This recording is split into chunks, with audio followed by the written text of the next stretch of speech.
Alhamdulillahirabbil alamin wassalatu wassalamu ala sayyidina Muhammadin wa ala alihi wa sahbihi ajma'in amma ba'd. Penulis berkata hal-hal yang sunnah dan makruh ketika berpuasa. Ya, hal-hal yang sunnah dilakukan ketika puasa yang pertama adalah mengakhirkan makan sahur. Ya, dari Anas bin Malik radhiyallahu anhu bahwa Nabi SAW bersabda tasaharu fa inna fis sahur barakah. Makan sahurlah karena sesungguhnya pada makan sahur itu ada keberkahan. Ya, jadi hal yang sunnah dilakukan ketika puasa adalah mengakhirkan makan sahur. Ya, di sini penulis menyebutkan keutamaan dari makan sahur itu sendiri. Ya, yang pertama adalah keutamaan dari makan sahur itu sendiri bahwa ya makan sahur itu adalah pada makan sahur itu ada keberkahan. Jadi bedakan di sini antara ada dua istilah suhur dan sahur. Kalau suhur itu adalah perbuatan makannya, perbuatan makan sahurnya. Sedangkan sahur itu adalah makanannya. Apa yang kita makan itu namanya sahur. Ya, sebagaimana di dalam bahasa Arab kita juga mengenal kata tuhur dan tohur. Tuhur itu adalah perbuatan kita melakukan toharoh, sedangkan tohur itu adalah alat yang kita gunakan untuk melakukan toharoh, yaitu air. Ya. Jadi suhur itu adalah perbuatan makannya, sahur itu adalah makanan yang kita makan. Maka di sini makan sahur itu ada disebutkan oleh Nabi Muhammad SAW, fa inna fis sahur barakah.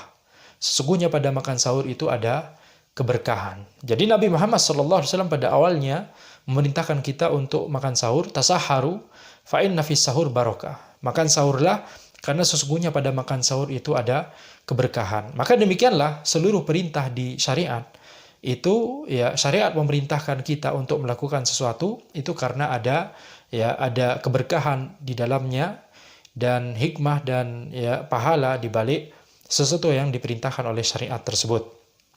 Dari Anas bin Malik radhiyallahu anhu bahwa beliau berkata, an Zaid bin Thabit radhiyallahu anhu qala tasaharna ma'an Nabi sallallahu alaihi wasallam thumma qama ila shalah. Qultu kam kana bainal adzan was sahur qal qadru 50 ayah. Dari Zaid bin Thabit radhiyallahu anhu bahwa beliau berkata, kami makan sahur bersama Nabi SAW, kemudian beliau berdiri untuk sholat. Ini sholat subuh. Aku berkata, berapa lama antara azan dan makan sahur? Beliau berkata, kadar 50 ayat. Maka inilah, ini menunjukkan bahwa Nabi Muhammad SAW dan para sahabat, itu mereka makan sahur ketika sudah mendekati terbit fajar. Kemudian hal sunnah yang kedua untuk dilakukan ketika puasa adalah menyegerakan berbuka puasa. Dari Sahal bin Sa'ad radhiyallahu anhu bahwa Nabi SAW bersabda, la yazalun nasu bi khairin ma'ajjalul fitr.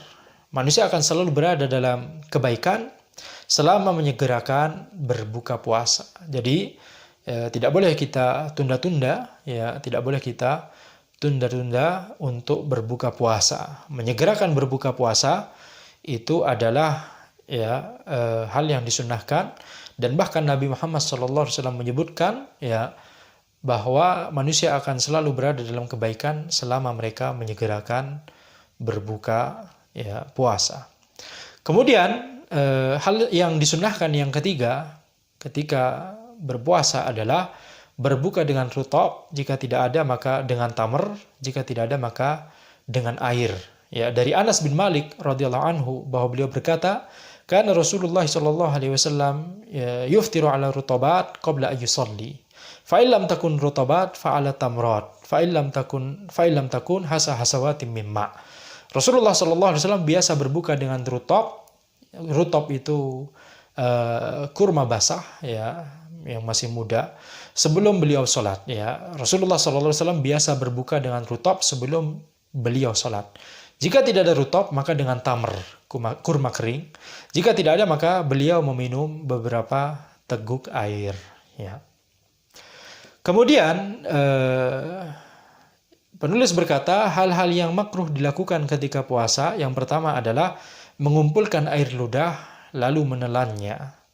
Jadi dia mengumpulkan air ludah kemudian menelan air ludah tersebut. Baik apakah dia melakukannya karena iseng saja atau karena haus atau karena sebab lainnya. itu makruh hukumnya. Adapun jika air ludahnya tersebut bukan karena dia mengumpulkannya secara sengaja, misalnya ketika dia selesai membaca Al-Quran, maka tidak mengapa, tidak makruh. Jadi ketika seseorang membaca Al-Quran, maka ya air ludahnya akan banyak terkumpul di mulutnya, itu ya ketika dia menelannya maka tidak mengapa, karena dia tidak sengaja ya membuat air ludahnya banyak di mulutnya. Kemudian hal yang makruh yang kedua adalah mencicipi makanan tanpa ada kebutuhan.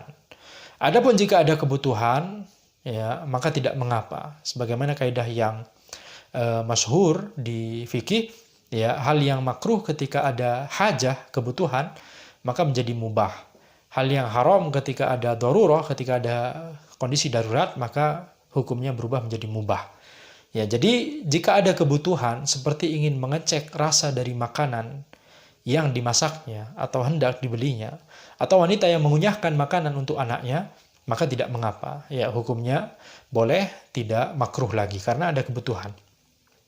Kemudian hal makruh yang ketiga adalah mencium istri bagi orang yang mudah tergerak syahwatnya. Adapun jika orang tersebut tidak mudah tergerak syahwatnya, ya seperti misalnya orang yang sudah sepuh misalnya, maka tidak mengapa. Dari Aisyah radhiyallahu anha bahwa beliau berkata, anna Rasulullah sallallahu alaihi wasallam kana yuqabbilu wa huwa sha'im wa kana amlakakum liirbih, bahwa Rasulullah sallallahu alaihi wasallam mencium istri beliau ketika sedang berpuasa, dan beliau adalah orang yang paling mampu untuk menahan syahwatnya. Ya, jadi ini menunjukkan bahwa mencium istri itu tidak masalah bagi orang yang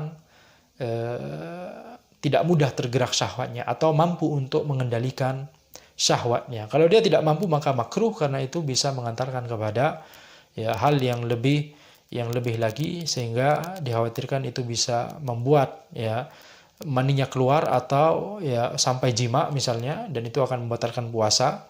Ya, maka karena itulah hukumnya menjadi makruh bagi orang yang mudah tergerak syahwatnya.